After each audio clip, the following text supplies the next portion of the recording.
Thank you very much. And yes, indeed, Natasha, a lot happens behind the scenes. Right now, though, in the foreground, in front of the scenes, it's time for the paper trail. We'll bring you the headlines in the newspapers, everything that's going down today, and also we'll bring you Today in Politics coming up after this. We're joined by a good friend of the show's political analyst, Oliver Dixon. Good morning, and man, there's a lot. So we just need to get straight to it. Googs, where do you want to start?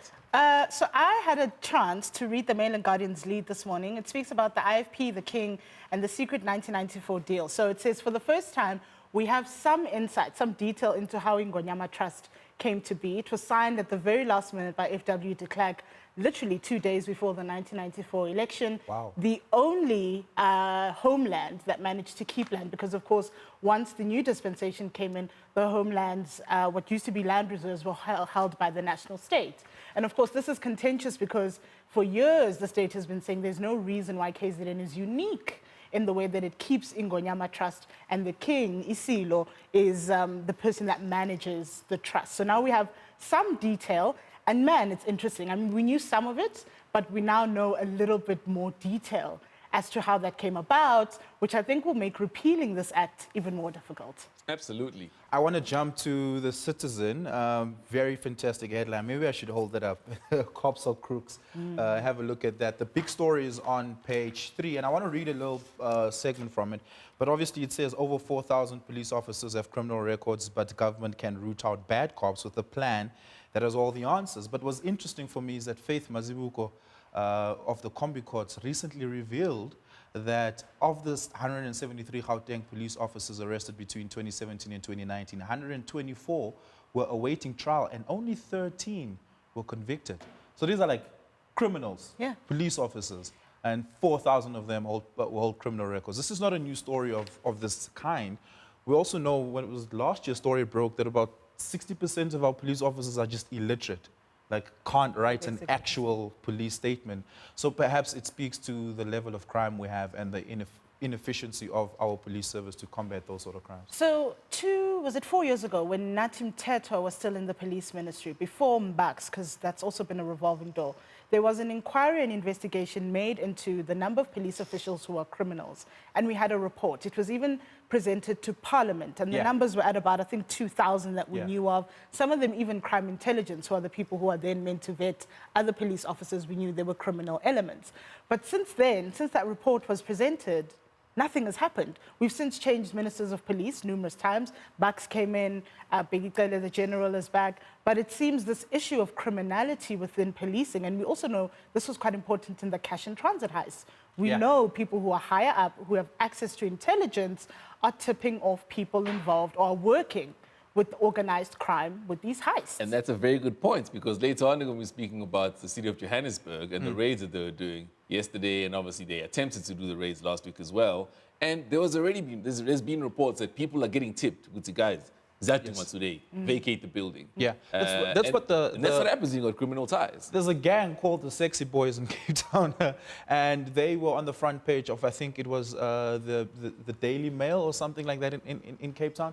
And they actually said, we don't care. We have all our guys in the police giving us tips. So we still actually selling Perlemoon and what's the other? They sell guns and and tech. And they said, we just keep our operations going, and when the tip-offs come, we stop and we continue after they leave. So our police force have been infiltrated by, I think, by gangs and crime syndicates. The question is, how do you undo it? And McBride used to complain that IPID doesn't have the infrastructure and resources just to investigate that alone. They have to deal with all the other things, but just to investigate the infiltration and these cops, these 4,000 police officers with criminal records, this is going to need an entirely new sort of investigative directorate aimed at it. And it does go all the way up, because if you remember, speaking of the Western Cape, Arno Lumur, he was provincial commissioner in the Western Cape. He was recently convicted, was it 2 years ago? Quite a serious crime. I think it was fraud and corruption. So it goes really all the way up to, provincial commissioners, even the higher. I mean, McBride has long said there's infiltration even at the national structures of the South African Police Service. And where do you start? Where do you begin to root out people who are embedded in the service? Okay. Now, to close off the paper trail, maybe let's close it off where we started. So going back to this Mail and Guardian, which Googs brought up, but we didn't really discuss. You will, of course, know that about a week and a half ago, there was the findings that came out regarding land reform bill. And people are saying, look, man, the Ingonyama Trust as it is not working. So we need to revise this, restructure it, if not dismantle the entire thing.